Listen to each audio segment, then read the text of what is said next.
Hi எல்லோரும் எப்படி இருக்கீங்க? ஒரு வழியாக இன்றைக்கி சாயந்தரமா இந்தியன் ஸ்டோர் போயிட்டு வந்தாச்சு. காந்தி பஜார் தான் போயிருந்தேன். வின்டர் சீசன் ஆரம்பிச்சிருச்சு அப்படின்னாவே இந்தியன் ஸ்டோரில் இல்லை மற்ற கடைகள் எல்லாம் இந்த மஞ்சள் பார்க்க முடியும். அந்த கிழங்கே கிடைக்கும். வின்டருக்கு நல்லதுங்க பாலில் கலந்து குடிக்கிறதுக்கு. கண்டிப்பாக ரெசிபி நான் சீக்கிரமாக ஷேர் பண்ணுறேன். பார்த்த உடனே எனக்கு டெம்ட் ஆயிடுச்சுன்னு சொல்லிட்டு வாங்கிட்டு வந்திருக்கேன்.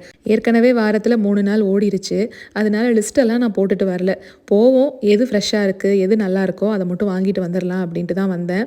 வேர்க்கடலை பச்சையாக இருக்கவும் சரி ஸ்நாக்ஸுக்கு ஒரு நாள் வேக வச்சு கொடுத்துக்கலான்னு வாங்கிட்டு வந்தேன். அதுக்கப்புறம் புடலங்காய் எல்லா நேரமுமே கிடைக்காதுங்க, என்றைக்காவது தான் எனக்கு கிடைக்கும். அது நல்லா இருக்கவும் அதுவும் வாங்கியாச்சு. இந்த சின்ன வெங்காயம் தான் நான் எப்போவுமே வாங்கிட்டு வருவேன். வாடாமல்லி பூ கூட இன்றைக்கி வச்சுருந்தாங்க. அதுக்கப்புறம் பலாப்பழம் இருந்தது. ஆனால் ரொம்ப கலராலாம் இல்லை, ஒரு மாதிரி வெள்ளையாக இருக்கவும் வாங்கலாமா வேண்டாமான்னு வச்சுட்டு வந்துட்டேன். ஆனால் கொய்யாப்பழத்தை பார்த்த உடனே வாங்கிட்டு வந்துட்டேன். இந்த ஃபுல்லாக பாட்டி ட்ரெயின் பண்ணுறதுல என்ன ஒரு சிக்கல் இருக்குன்னா, இந்த மாதிரி ஸ்டோர்ஸ்க்கெல்லாம் வந்தால் ரெஸ்ட் ரூமை தேடி குடு குடு குடுன்னு ஓடுவான்.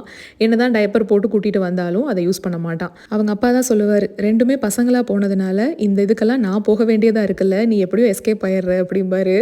செவப்பவல், உளுத்தம் பருப்பு, இந்த பழ சிப்ஸு இதுவுமே நான் வாங்கிட்டு தான் வந்தேன். எனக்கு இது ரொம்ப பிடிக்கும்.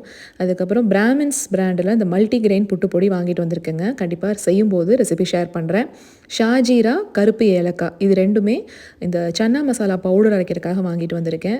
கசகசாவும் தீந்து போயிருச்சு, மராட்டி மொக்கும் தீந்து போயிருச்சு, வாங்கியாச்சு. இங்கே பாருங்களேன், ராகி ரவா அப்படின்னு வச்சுருக்காங்க, உப்மா செய்கிறது. அதில் ராகிலையும் இருக்குது, மல்டிகிரெயின்லேயும் இருக்குது. அதுக்கப்புறம் வெள்ளை சோளம், இது வந்து மாவு அரைக்கிறதுக்காக வாங்கிட்டு வந்தேன். ஒரு விஷயம் உங்ககிட்ட கேட்கணுன்ட்டே இருந்தேங்க. முன்னாடியெல்லாம் ஷார்ட்ஸுக்கு டியூரேஷன் 1 மினிட் அப்படின்ட்டு தான் இருந்துச்சு.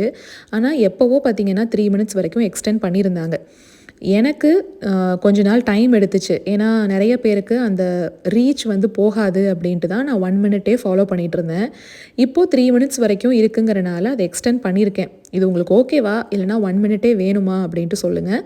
நம்ம நாளைக்கு ஒரு ஷார்ட்ஸில் பார்க்கலாங்களா?